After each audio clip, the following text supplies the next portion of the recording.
ঘাগর, তিস্তা আর যমুনা ব্রহ্মপুত্রের পলিতে গড়ে ওঠা উত্তরের জেলা গাইবান্ধার মাঠে ঘাটে এখন ভোটের উত্তাপ।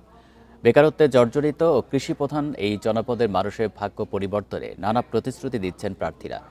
একসময় জাতীয় পার্টির দুর্গ হিসেবে পরিচিত এই জেলার সবকটি আসন দখল করতে চায় ধানের শীষ ও দাঁড়িপাল্লা। মিছিল স্লোগানে মুখর উত্তরের জনপদ গাইবান্ধা। জেলার 5টি আসনে ভোটের ময়দানে কেউ কাউকে এক চুল ছাড় দিতে রাজি নয়। স্বাধীনতার পর থেকে এ পর্যন্ত শক্ত অবস্থানে জানান দিতে না পারলেও এবার 5টি আসনই দখল নিতে মরিয়া ধানের শীষ ও দাঁড়িপাল্লা।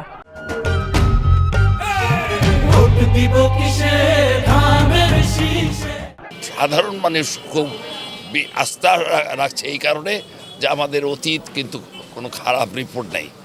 এর জন্য একটা সম্ভাবনাময় দিক আছে, সেটা হচ্ছে এদের দ্বারা উন্নয়ন হবে। মাঠে ময়দানে গণসংযোগ করার চেষ্টা করেছি এবং মানুষের দোরগোড়ায় পৌঁছাবার চেষ্টা করেছে। এতে দেখা যায় যে ভাইদের চেয়ে বোনদের সারা অনেক বেশি। আমরা আশা করি আগামী জাতীয় সংসদ নির্বাচনে 12ই ফেব্রুয়ারি বিপুল ভোটে গাইবান্ধাবাসী বিজয় করবে ইনশাআল্লাহ। জাতীয় পার্টির দুর্গ বলে পরিচিত ছিল গাইবান্ধার সবকটি আসন। পরবর্তীতে নিজেদের অবস্থান ধরে রাখতে ব্যর্থ হয় দলটি।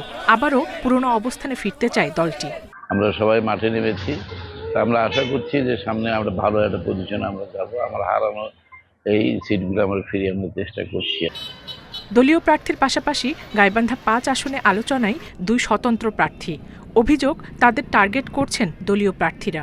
প্রতিনিয়তই আমি বাধার সম্মুখীন হচ্ছি। আমার জয়, আমার মাঠের অবস্থান ভালো জেনে একটি দল ইচ্ছাকৃতভাবে পায়ে পাড়া দিয়ে আমার সাথে ঝগড়া করার, ক্যাচাল করার চেষ্টা করছে, আমার লোকজনদেরকে মামলা দেওয়ার চেষ্টা করছে। শান্তিপূর্ণ পরিবেশ দিয়ে শুরু হয়েছে এটি আমি বলবো, কিন্তু আস্তে আস্তে বিষয়টা অশান্ত পরিবেশের দিকে যাচ্ছে, এটা আমরা আশঙ্কা করছি।